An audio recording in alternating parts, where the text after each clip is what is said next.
नमस्कार, मी नेहा स्वतःमध्ये तुमच्या सर्वांचं खूप मनापासून स्वागत. आज मी घेऊन आली आहे मॉर्निंगसाठी अगदी 5 मिनिटात तयार होणारा हे स्नॅक्स आहे. रव्यापासून बनणार आहे. त्याची रेसिपी मी आज घेऊन आली आहे. चला तर मग आपण रेसिपीकडे वळूयात. सर्वात पहिल्यांदा गॅसवर कढई तापायला मी ठेवली आहे. त्यात 4 टेबलस्पून ऑइल मी ऍड करते.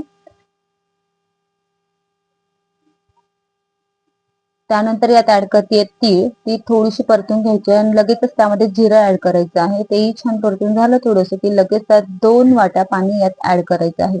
म्हणजे आपण 1 वाटी रवा घेणार असेल तर 2 वाटी पाणी यात ऍड करायचं आहे. त्यानंतर यात टाकायचं आहे चवीनुसार मीठ. मीठ छान मेल्ट झालं की याला थोडीशी उकळी येईल. नंतर उकळी यायला लागली की मग यामध्ये रवा ऍड करायचा आहे. उकळी इथे आली आहे. यामध्ये आता आपण 1 वाटी रवा ऍड करूया.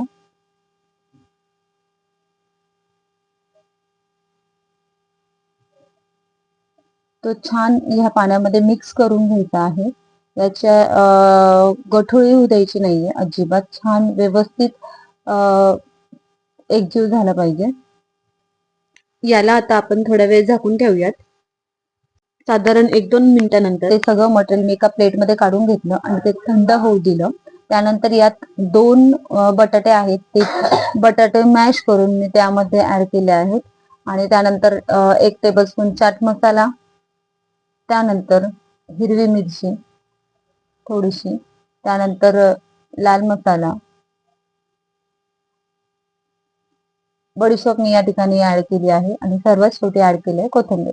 आणि हे सर्व काही छान मिक्स करून घ्यायचं आहे. आणि ज्या पद्धतीने आपण पीठ मळतो, पीठचं कणिक गोळा मळतो त्यानुसार हे मळून घ्यायचं आहे छान. यात तुम्ही थोडंसं तेलही ऍड करू शकतात. फ्रेंड्स, या ठिकाणी एक माझी मिस्टेक झाली आहे. मी स्टार्टिंगला जेव्हा हे सगळं मिक्स करत होते तेव्हा हाताला ऑइल लावून घ्यायला हवं होतं, जेणेकरून हाताला हे पीठ चिटकू नये. बट तुम्ही तसं करू नका. तुम्ही हाताला आधीच ऑइल लावून घ्या. त्यानंतर पोळीसाठी आपण जेवढा गोळा घेतो सेम त्याच साईजचा गोळा आपल्याला इथे घ्यायचा आहे. आणि त्याला आपल्याला खूप पातळ असं लाटायचं नाहीये, अगदी पराठ्यासारखं जाड असं लाटायचं आहे. खूप जास्त तुम्ही पातळ लाटायला गेलात तर तुमची जी पोळी आहे ती तेलामध्ये फुटू शकते. त्यामुळे सेम पराठ्यासारखं जाडसर लाटा. आणि लाटण्याआधी पोलपाटला छान ऑइल लावून घ्या, जेणेकरून ते खाली चिटकू नये. ऍक्च्युली प्रॉपर असा गोलाकार येणार नाहीये, कारण ते पोळीचं किंवा गव्हाचं पीठ नाहीये, ते आपण रवा आणि बटाटा मिक्स केलाय, त्यामुळे प्रॉपर गोलाकार येणार नाही. बट यामध्ये 3 ते 4 पुऱ्या कट होतील या साईजची आपल्याला पोळी ती लाटून घ्यायची आहे. सेम या शेप मध्ये जर तुमच्याकडे वाटी अवेलेबल असेल तर तुम्ही वाटीने शेप देऊ शकता, किंवा माझ्याकडे वाटी नव्हती सेम साईज मध्ये, त्यामुळे मी ग्लास यूज केला होता. अशा पद्धतीने सगळं पीठ लाटून मस्तपैकी छान त्याला राऊंड शेप देऊन घ्यायचा आहे. अशा पद्धतीने गोल शेप मध्ये कट करून झालेले आहे. याला आता आपण छान फ्राय करून घेऊया. तेल खूप जास्त गरम होऊ द्यायचं नाहीये. नॉर्मल गरम झालं की यात आपल्याला हे डीप करायचं आहे. आणि गॅस पण आपल्याला मीडियम लेवलच ठेवायचा आहे. याला लगेच उलट करायचं नाहीये, ते थोड्या वेळानंतर हळूहळू वरती यायला लागतात.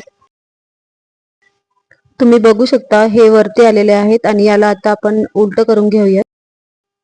दोन्हीही बाजूनी छान गोल्डन कलर येऊस तर आपल्याला याला तळून घ्यायचं आहे. खूप जास्त वेळ लागत नाही तळायला, अगदी 4 मिनिटं लागतात. दोघी साईडने छान गोल्डन कलर येऊस तर मी याला छान तळून घेतलं आणि आता मी याला साईडला काढून घेते आहे. अशा पद्धतीने आपले हे स्नॅक्स रेडी झाले आहेत. तुम्ही बघू शकता खूप जास्त वेळ लागत नाही, अगदी कमी वेळातच हे स्नॅक्स बनवून रेडी होतात. तुम्ही बघू शकतात हार्डली काही मिनिटातच ही रेसिपी तयार होते. तुम्ही बघू शकतात.